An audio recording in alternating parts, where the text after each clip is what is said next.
Hello, welcome to the Online Campus Writing Center's presentation of plagiarism prevention. My name is Gabrielle Lynch, and I am your writing specialist for the online campus. Tonight, we're going to review a few of the concepts of plagiarism, starting with why plagiarism matters in academia, all the way through to assessing whether plagiarism is a problem in our academic practices. We're going to give everyone a few minutes to get started. And if at any point right now you're having connection troubles or you want to work on the GoToWebinar controls so that you have chat or microphone access, please just go ahead and raise your hand or use the questions tab and I'll help you out.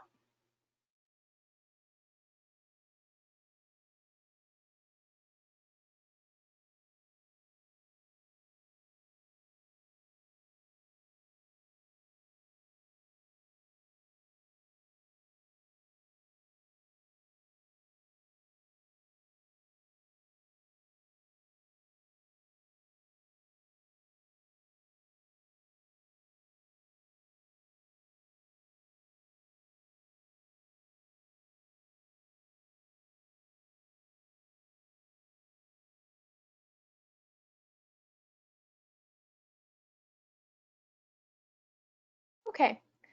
As I mentioned, this evening we'll be reviewing some of the fundamentals of plagiarism prevention. Here on my screen, I'm actually not presenting a PowerPoint or a Prezi. I'm using our new web page for the Online Writing and Learning Center. This is our plagiarism prevention page, and I'm going to share all the content from this presentation off of this site here. I'll give you access to this web page in the chat, and it is live now, so you'll have access to the exact materials that we're reviewing this evening as soon as the webinar is over. So this evening we're going to review a few topics, including why do I have to cite my sources? What is plagiarism? How can we fix it? When do you need a source? How should you use those sources? And how do you know if you've plagiarized? So reviewing these different topics, we should have a firm understanding of why plagiarism is significant in academia and how to avoid it through proper writing techniques. So to begin with, why we have to cite our sources. Most of us may often have the idea that plagiarism is a legal construct, a set in stone moral clause based on facts and laws, but that's not really actually the case. Reality is a little bit different. Plagiarism is a cultural expectation. So while copyright laws do exist in terms of using other people's work without permission, plagiarism in academia is based on a cultural value and expectation system that shapes the way in which students, faculty, and researchers are expected to write and use sources in their work. So this is pretty similar to concepts like politeness from culture to culture. Politeness exists in all cultures, but source usage and politeness are going to vary greatly culture to culture. So in this perspective, it's important to remember that a different culture's approach to source usage and plagiarism are not wrong or incorrect because they contrast with the expectations here in Western academia.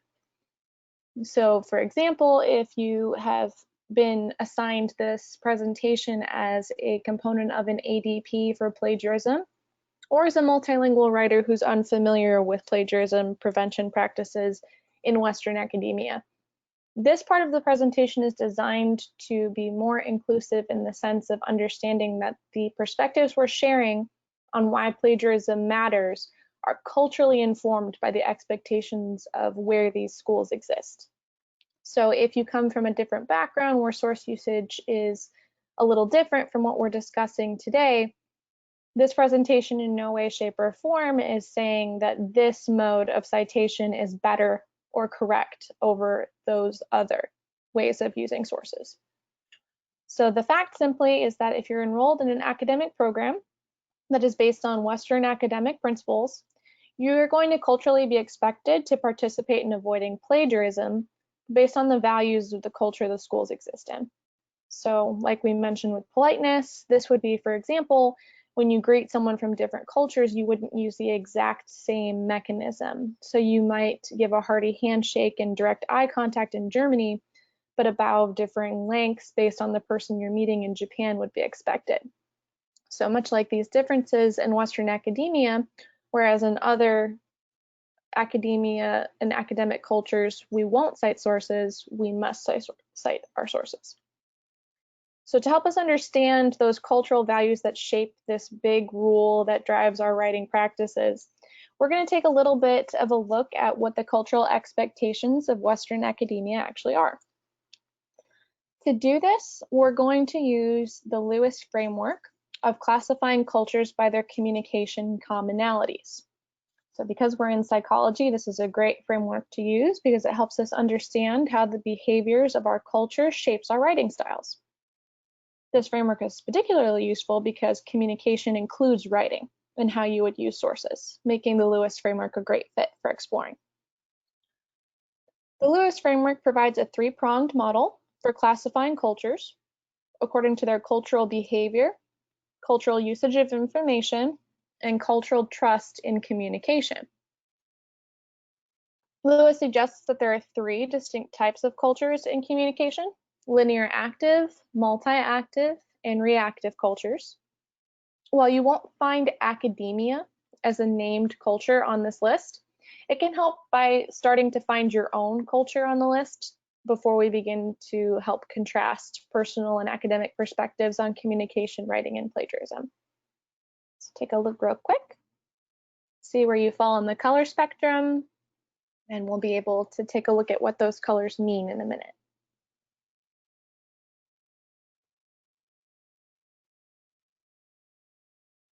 Okay, so as we're moving on, you'll note down here that US and most of our Western expectations are colored in shades of blue to moderate purple or moderate green.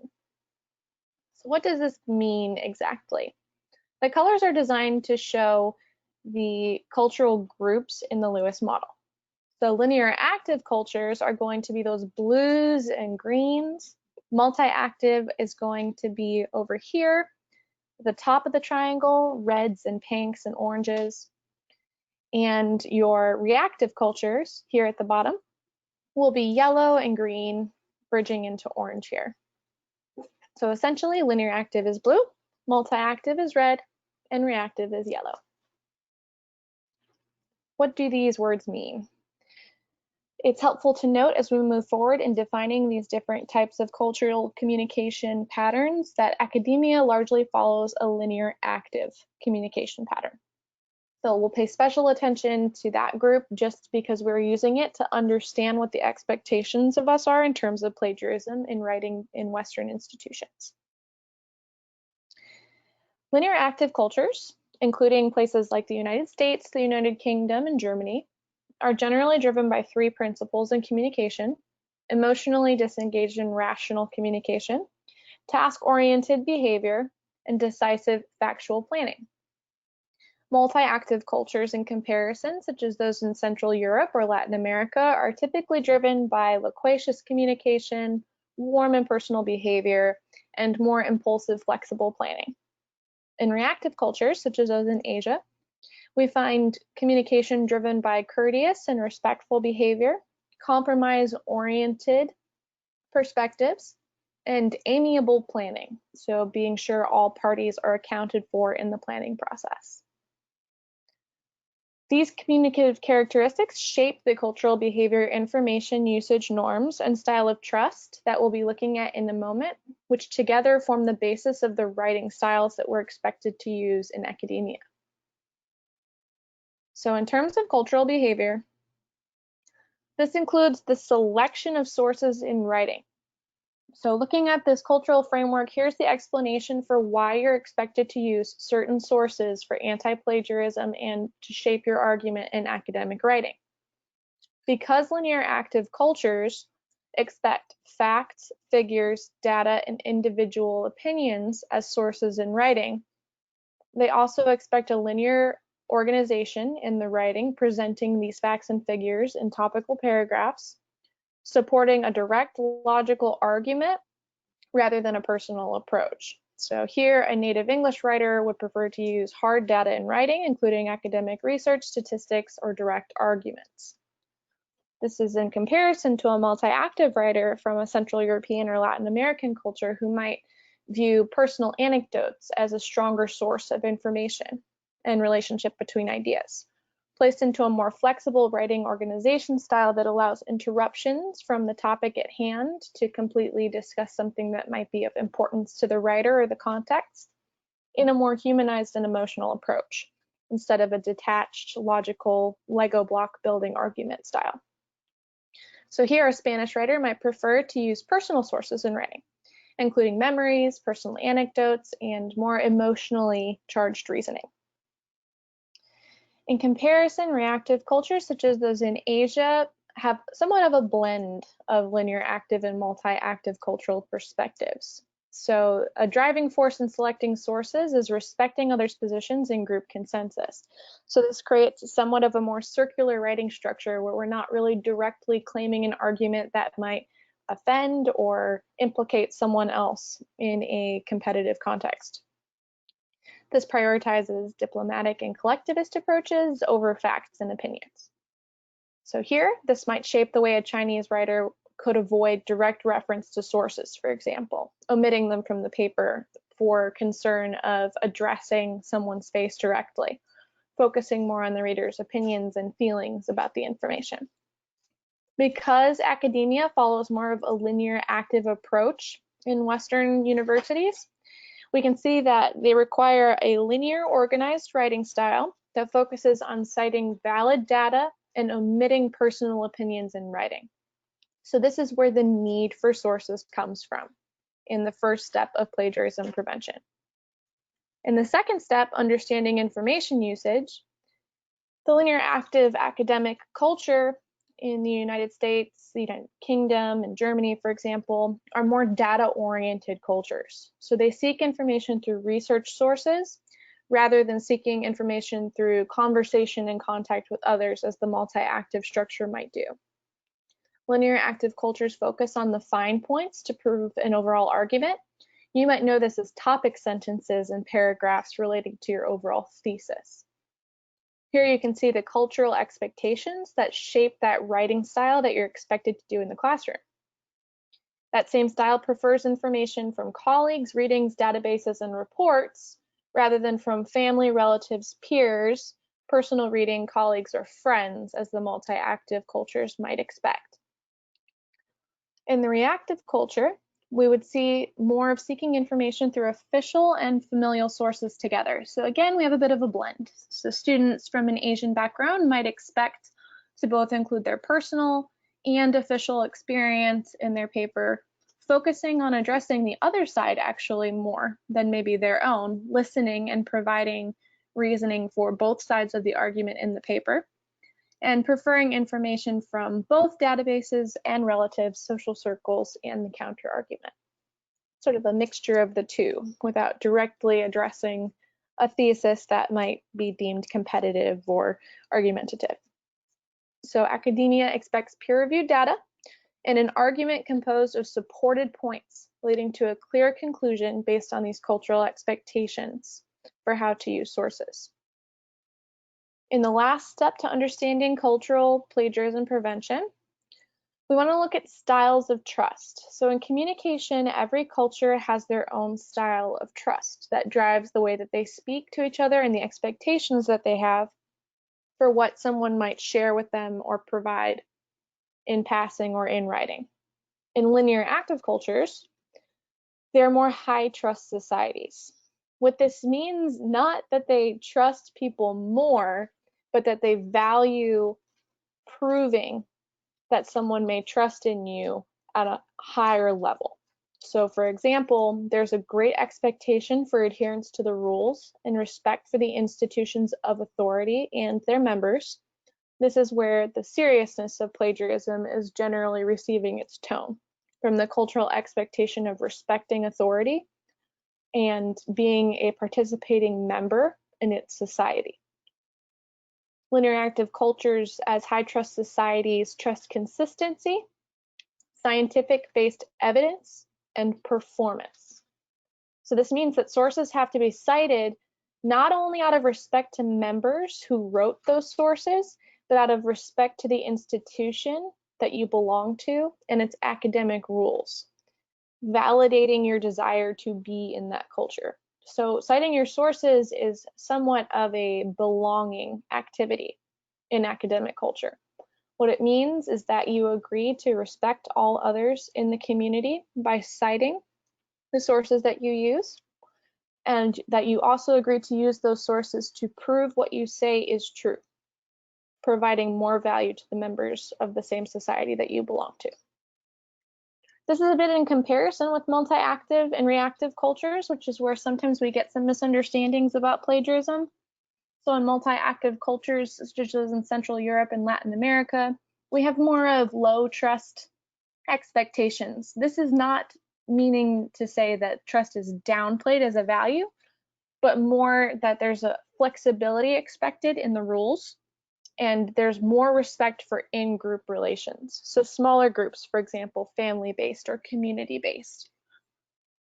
Because those groups trust each other and they trust their compassion, closeness, and showing one's own weakness while not capitalizing on others, citing sources is not as necessary because you have a smaller in-group together. So you would know the person and believe them based on their personal merit. Whereas in the linear active culture, your personal merit is not a qualification for whether your argument is valid. So in multi-active cultures, your sources can be cited, but there's options for flexibility. So they should only be cited if there's relevancy or indicating closeness with the source for the author's alignment. We can see this is a big contrast from the expectation that all sources must be cited in linear active cultures. In reactive cultures, again, we see a bit of a blend. There's a bit of high and low trust. There's a high expectation for collective respect, much like linear active. So cultural values over personal desires have to be prioritized.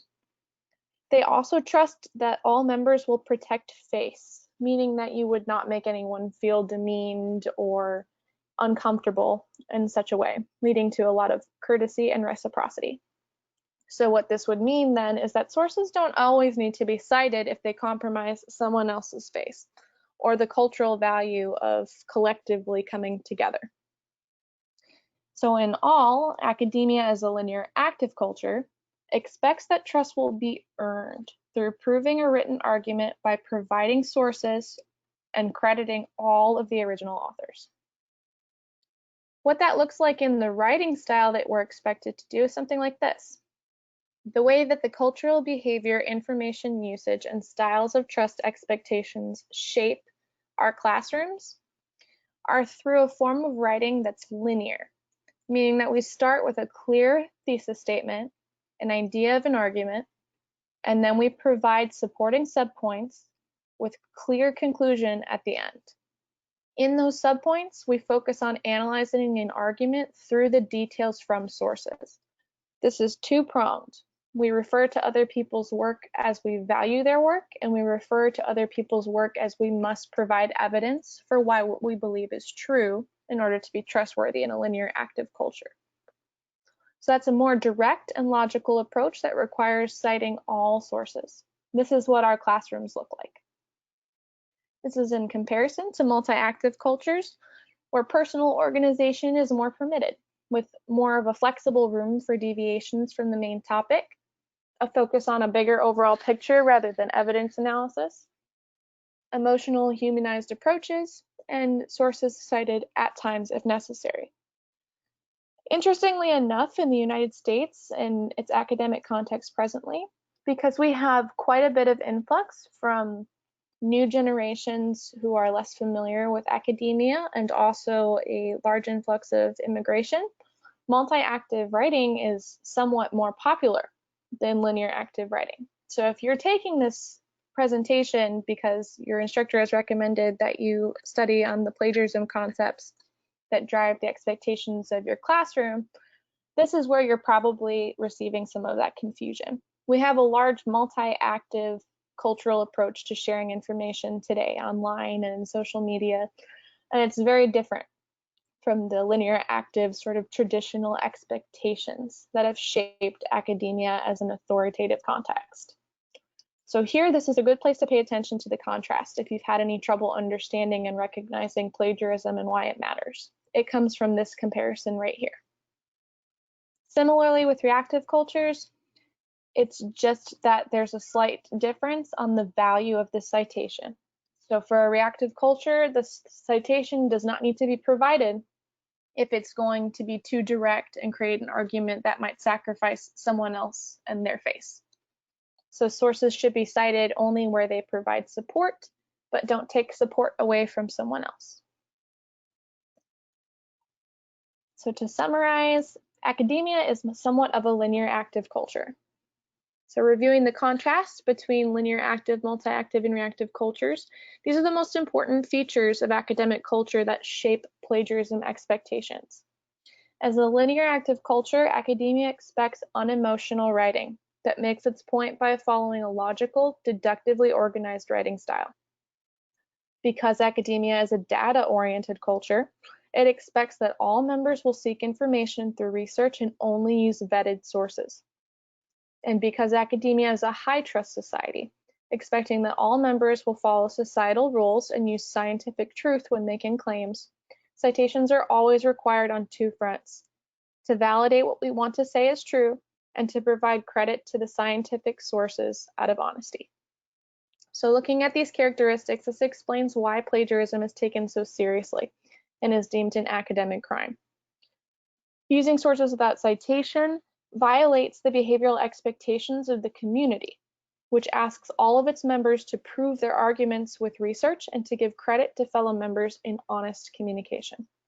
So, in the Western academic world, plagiarism is considered a crime because it violates the behavior, information usage, and trust standards of the culture. Plagiarism is indirect in citing evidence-based sources, fails to reference the data used, and does not credit the institution or person who created the source, thereby violating cultural standards. We're going to move on to what plagiarism looks like in writing and how to avoid it. If anyone has any questions at this point, go ahead and feel free to raise your hand or use the questions tab.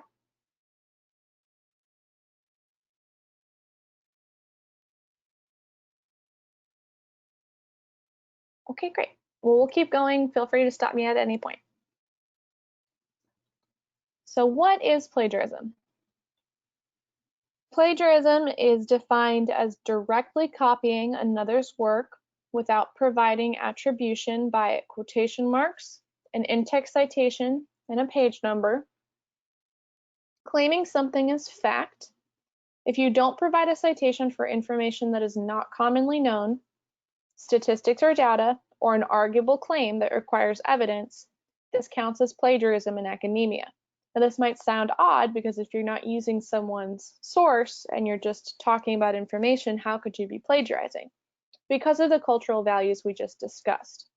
Because academia is a linear active culture, it expects that you're going to provide sources for something that's not a fact out of trust and out of honesty in validating your opinion to the group.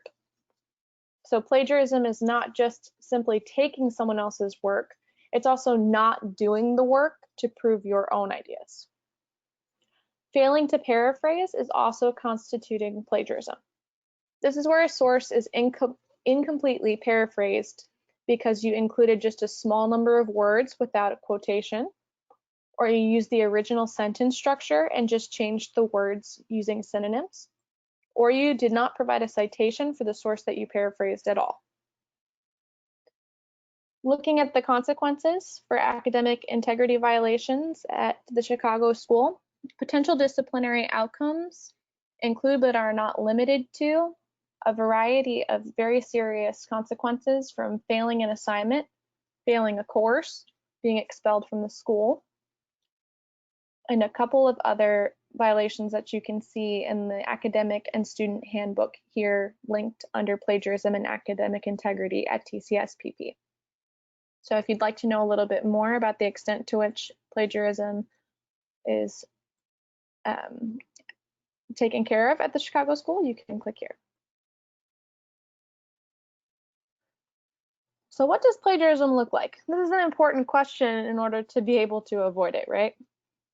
So here are the main ways plagiarism presents itself in our writing. The first is direct plagiarism. This is what most people think of when they think plagiarism and the problem with it. Copying and pasting a text from a source without quotation marks and with no citation.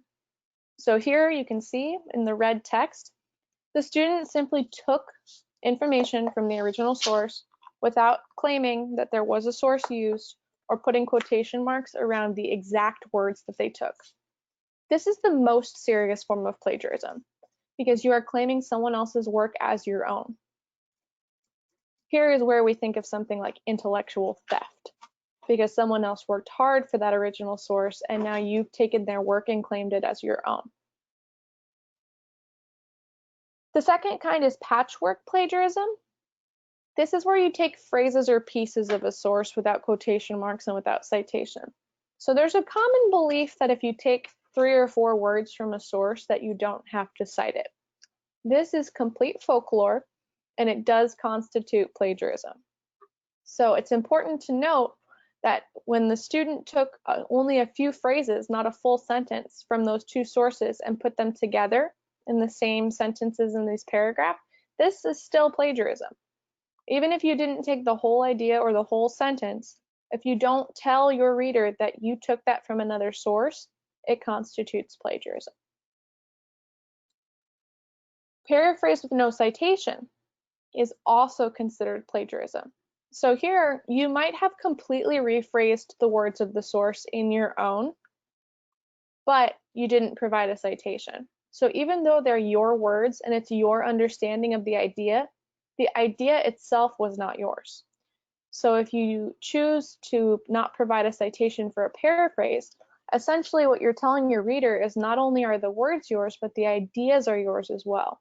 This is where this paraphrase with no citation becomes a problem, because there was an original source, but the writer is not indicating this to the reader, who then perceives the student's work as original. Paraphrasing with a partial or improper citation can also be considered plagiarism. So here you can see the student has said the APA style blog states and then paraphrased information. So while the student did paraphrase and they did say the APA style blog states, they provided no way for the reader to access that source. One of the cultural expectations in a linear active society such as academia is that you provide enough information for your reader to vet your work. What that means is you give them all the location information of sources that they need to see that your argument is valid and to trust you. Without a citation here, mistrust is created because I don't know how to access that APA style blog, so I can't be certain that it states what the paraphrase says that it states, which creates an issue of plagiarism. You always have to be sure that your reader can check the source and to verify that it says what you say that it said. Misrepresentation as common knowledge is a harder one to avoid without understanding those cultural concepts that we discussed at the beginning. Because misrepresentation as common knowledge is not necessarily taking someone else's work and using it as your own. It's failing to include a citation for material that's an opinion or something that is not commonly known by the general population.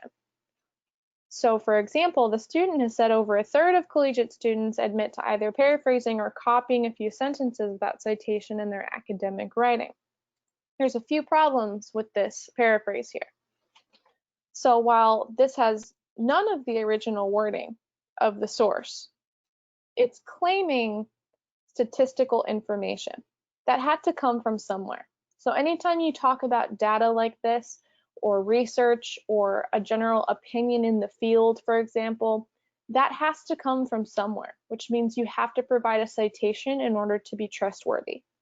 So here the student needed to provide the citation for the source where they read this information, even though they didn't use information such as the wording from the source or the source's opinion. So anytime you present something that is your own opinion or something that you might have read somewhere in passing, like a newspaper article or a blog, like a small factoid, for example, Unless it's very scientific, common information, like the sky gets gray when it rains, you need to provide a citation in order to avoid misrepresentation as common knowledge. This goes back to the cultural expectations that we reviewed.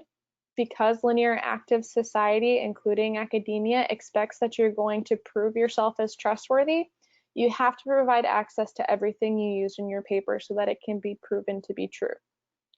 The benefit of this is by addressing all of these issues, you're creating a very strong argument that is likely to receive full points. So it does benefit you because in that capacity, at least you can be sure that your argument will be proven and that you won't receive any, lack of grade for analysis, for example, or for clear and coherent argument. By going ahead and taking care of all these issues, you're actually getting half of your writing work done as well. So let's take a look at a couple examples of what could be plagiarism and why. So here, let's look at the first one. So the original source is above and the student sample is below. Do we see any problems?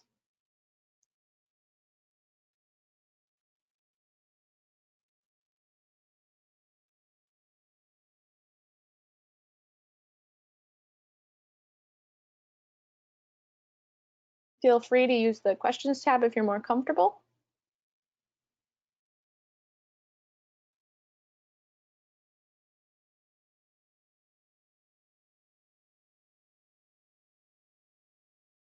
Okay, maybe I'll do the first one for you and we can do the next one.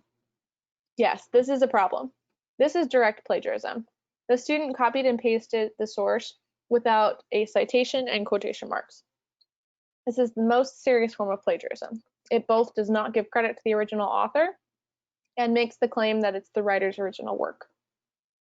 So how can we fix this? Let's take a little look. To revise direct plagiarism, you can place direct quotation marks around any directly copied text. You need to use a full in-text citation, crediting the author, and the year of publication. You also have to provide a page or paragraph number where the quote can be located. This is important for those cultural expectations of making sure that your reader can vet all of your work. So below you can see a revision attempt. The student has included the author, citation, and quotation marks. In sample 2, here we have two sources, and it appears in the student sample that while we can see information about claims about history and facts that are not very well known, we don't see any citations. This is a number one hint to us that there might be some paraphrase and plagiarism issues. In fact, this is patchwork plagiarism. Copying and pasting phrases from a source, using only synonyms of the original sentences to adapt the source, and using no citation. This is again serious because it doesn't give credit to the original author and makes the claim that it's the writer's original work. To fix this, the student can use quotation marks if they've directly copied anything, but it's more important to reword and restructure the original source if they've paraphrased. So what this means is you couldn't take the same sentence and change out the words with synonyms and have a proper paraphrase. That's still the original author's idea because the idea is placed in the same structure. This would be kind of similar to saying a shade of green was different because we used the French word for green instead of the English word for green. It's the same shade. It's just that we used a different word to describe it. So you have to change the actual shade when you're paraphrasing. You have to put the ideas into your own words from your own perspective in order to avoid plagiarism. So here we can see that the student revised by adding quotation marks around some directly copied things and citations every time they used ideas from the original source. Okay, another example.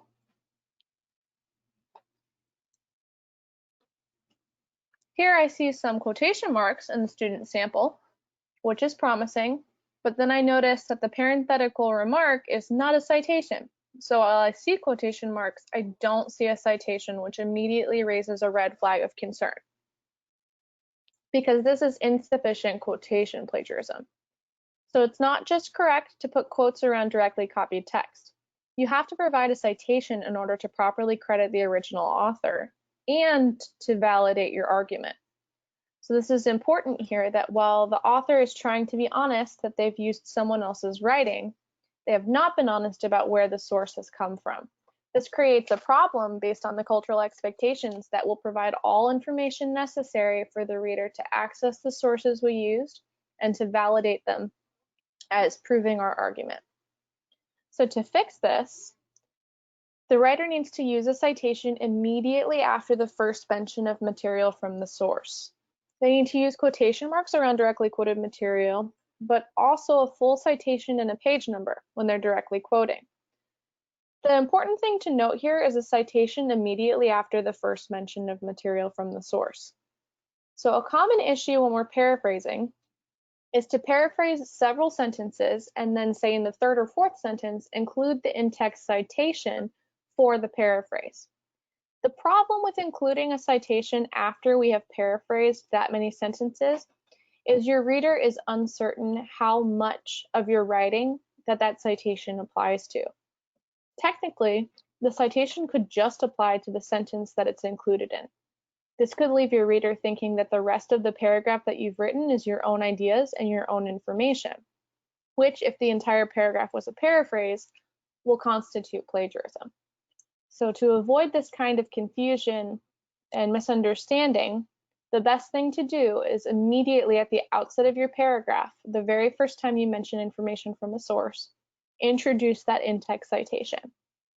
After that, you can vary your citation styles, which we'll look at in a minute in plagiarism prevention practices.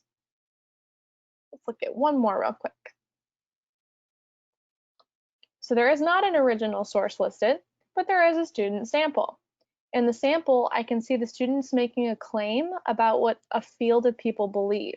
Linguistics asserts the existence of a critical period, which usually comes at puberty and marks the end of the fluid language acquisition of childhood.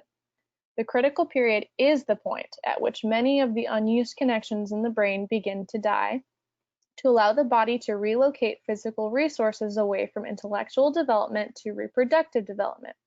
If a speaker begins to learn a language after his or her critical period has passed, he or she will always speak with an accent. So this paragraph is an immediate concern because I have seen several opinions and arguments in the paragraph. There are several things here that can't be taken as true without proving them. For example, the last sentence, that a speaker will always have an accent after a certain period of their life. This is an opinion until proven otherwise, so it must include a citation in order to be a valid piece of writing in linear active academia. Also, when you make a claim about a field of people and their beliefs, such as linguistics asserts the existence of, you must provide a citation, especially because you've implicated a group of people and what they think. So this is somewhat actually similar to the reactive cultures that we reviewed at the beginning. If you implicate a group of people and what they think in your writing, you have to provide a citation to support them and to prove that your opinion about their opinions is correct. So here, we do find that this is plagiarism. This is misrepresentation as common knowledge.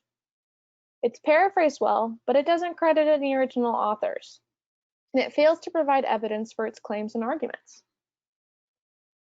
To fix this, the student needs to know that if it's not information commonly known to your average reader, you need to include a citation.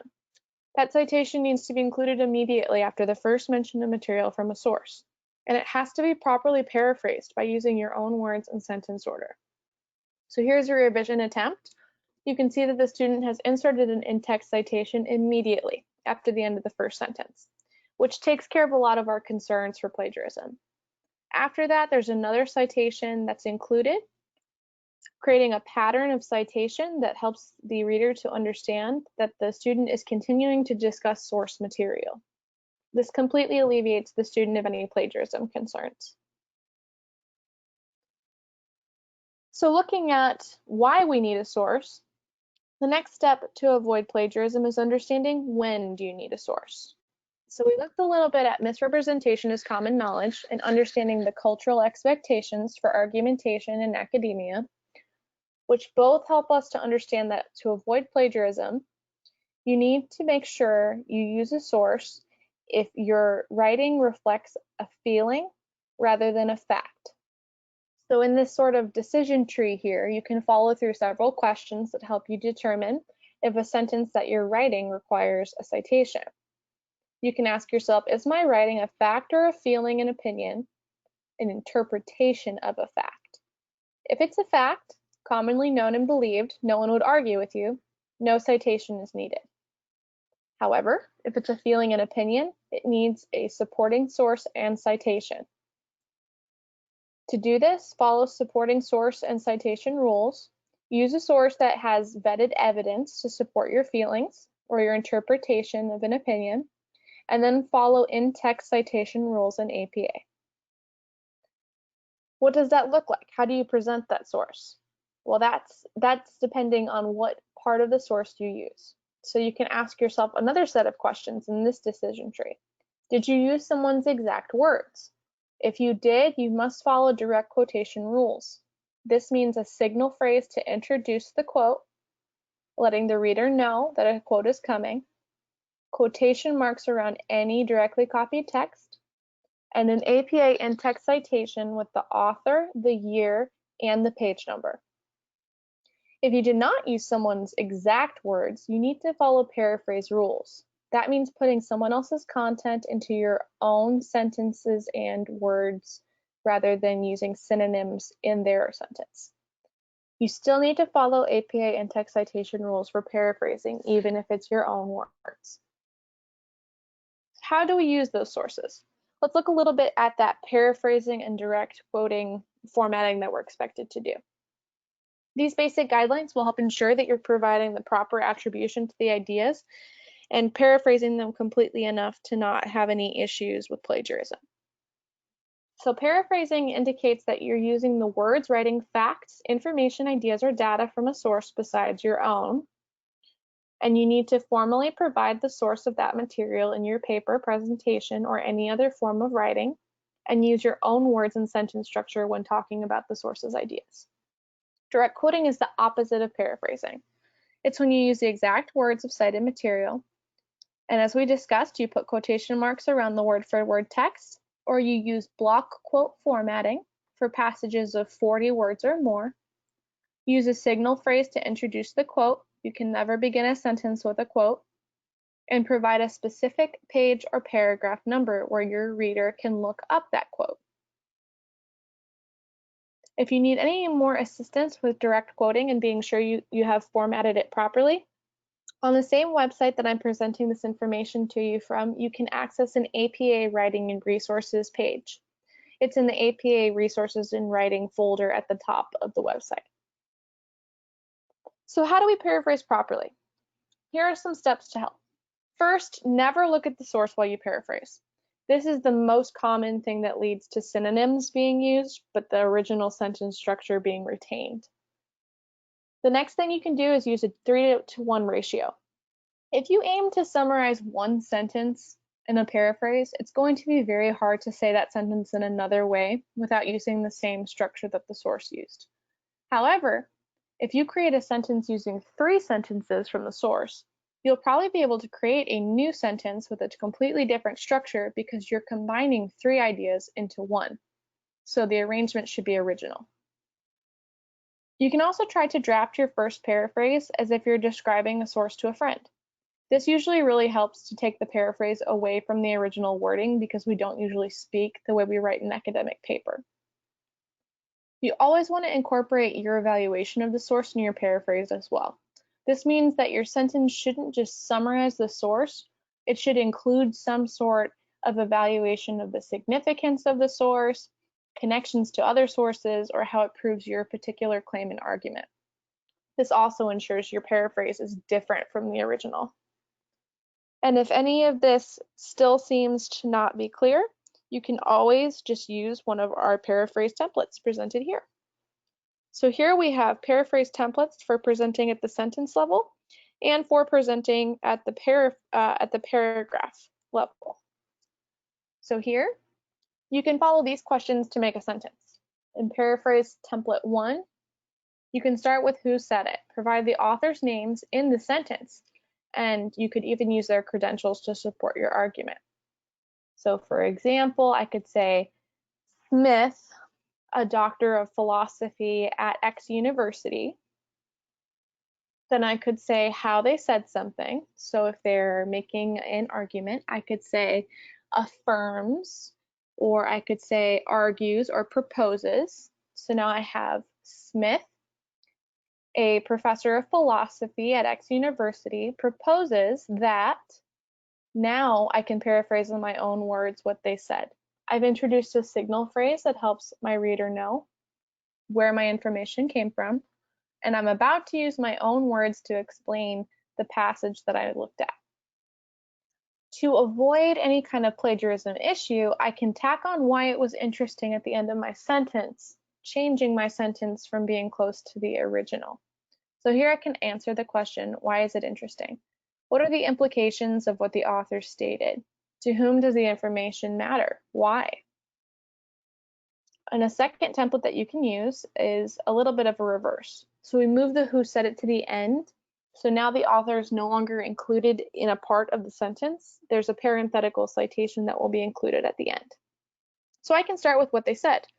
I can summarize in my own words in a 3-to-1 ratio what the passage I was interested in said. Then I can explain why it was interesting, why is it significant, and I can connect it to my writing. Why does this paraphrase material prove my argument? How does it prove my argument? By doing this, I'm taking the source away from its original writing and I am applying it directly to my own work, which alleviates plagiarism concerns, which I finalize by adding the in-text citation to the end of this sentence. So here you can see an example paraphrase using these two templates. We have an excerpt from Plagiarism Across Cultures, and we've answered the questions to show you how it works. So paraphrase template 1, for example. Who said it? Block, a leading ESL researcher. How did they say it? Claims that. What did they say? Plagiarism definitions are informed by cultural traditions. Why is that interesting? It's important because when considering how to teach non-native students in the West. So here I have a whole sentence now. Block, a leading ESL researcher, claims that plagiarism definitions are informed by cultural traditions, which is important when considering how to teach non-native students in the West. If we compare this to the paraphrase, we see that it's nowhere close to the original wording or structure of the text. I took the spirit of the information and put it into my own context. Here's the second option. What did they say? Plagiarism definitions are informed by cultural traditions. Why is that interesting? This is important when considering how to teach non-native students in the West. How does it connect to your writing? It explains why it's necessary to directly explain Western plagiarism to writing students. Who said it? A parenthetical citation including Block. So altogether, plagiarism definitions are informed by cultural traditions, which is important when considering how to teach non-native students in the West, and explains why it is necessary to directly explain Western plagiarism to writing students. So here, looking at these two paraphrases, we can see that we not only made sure there were no plagiarism concerns, but we fully integrated the source into our own argument, earning points for analysis and for cohesive, clear argumentation. So by doing this, not only are we ensuring that we're avoiding plagiarism, but we are also ensuring that we're meeting the writing standards of our assignments. So it's kind of like doing two jobs for the price of one. Sometimes at the paragraph level, this is harder than a single sentence. We have to put those sentences all together into a paragraph, and sometimes it feels like we're saying the same in-text citation in every single sentence. So what you can do to avoid that is to use our one source paragraph level citation styling. I'm going to zoom in a little bit on this. So frequently, this is what our writing looks like in example 1, right? The end of almost every or every other sentence has the same in-text citation. It starts to feel really redundant and it doesn't feel like good writing. To avoid that, you can alternate with 4 different kinds of citing. You can start with an inline citation. This is where you pull the author's name into the body of the sentence. For example, Marshall noted students often struggle with APA. You can see that I took the author's name, but I left the year in the parenthetical citation. You'll always leave the year in the parentheses. You can get rid of the comma, however, when you take the author's name out. Next, to avoid using the same citation again, now I use a parenthetical citation, the last name and the year of the author, at the end of the sentence, with the period after the citation. So here I've used 2 different citations, so it doesn't look so similar. The benefit of this is that now that I've used both an inline citation and a parenthetical citation, I can actually use an inline citation without the year. So I can say, in fact, Marshall emphasized without using the year again, until I change sources. So here I can continue to use Marshall's name without worrying about the whole in-text citation with the year until I start using another source. At that point, I will have to use another citation altogether with the year. But at the moment, I can just use Marshall. Then here at the end, because I'm concerned about plagiarism and paraphrasing, and I want to be sure that I'm giving full credit to the author, I paraphrased one specific idea, which was close to the information originally. Because of this, I included a page number for that paraphrase to help the reader find that exact information if they were interested in looking it up. So here are 4 different citations I can use for the same source to avoid sounding repetitive. If we're using more than one source, this is called synthesis. Putting multiple sources into conversation with each other to prove one overall argument is called synthesis. This is actually a great way of avoiding plagiarism concerns because you're trying to create a relationship between ideas from different sources, which automatically makes new ideas.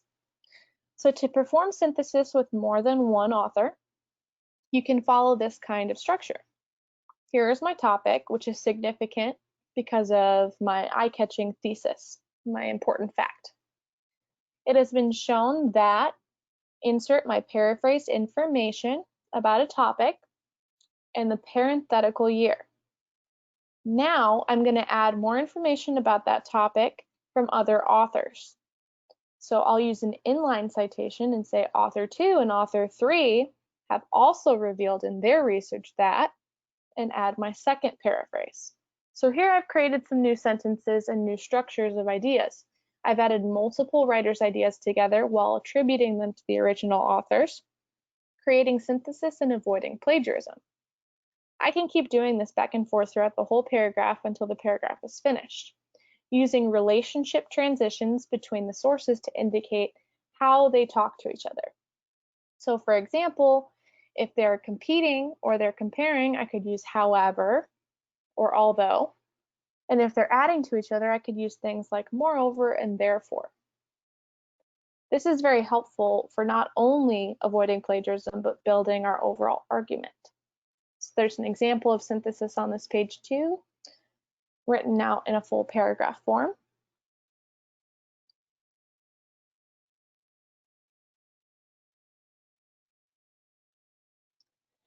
So if we're looking through all this information and we're still wondering, how do I know if I plagiarize?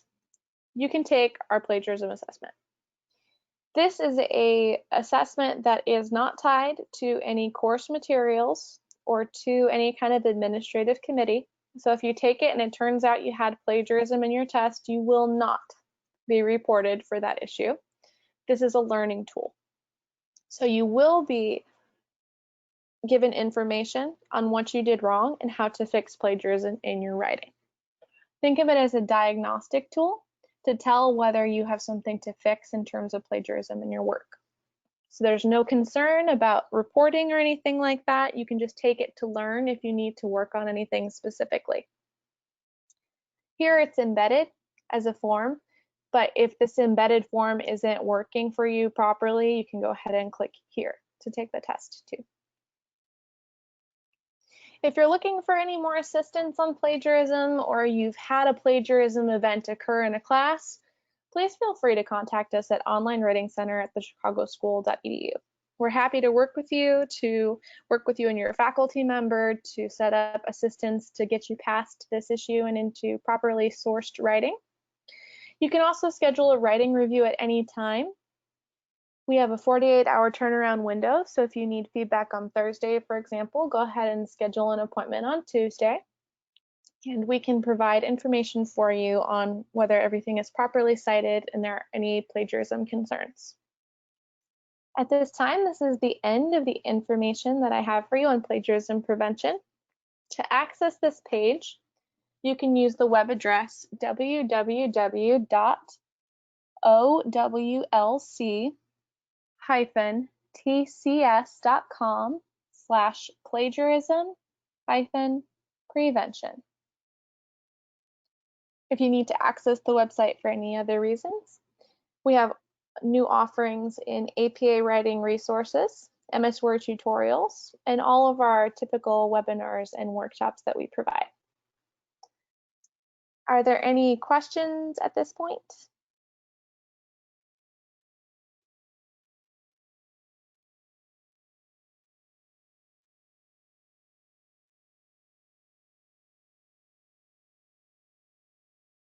Okay, well, if you do think of any questions, oh, you're very welcome.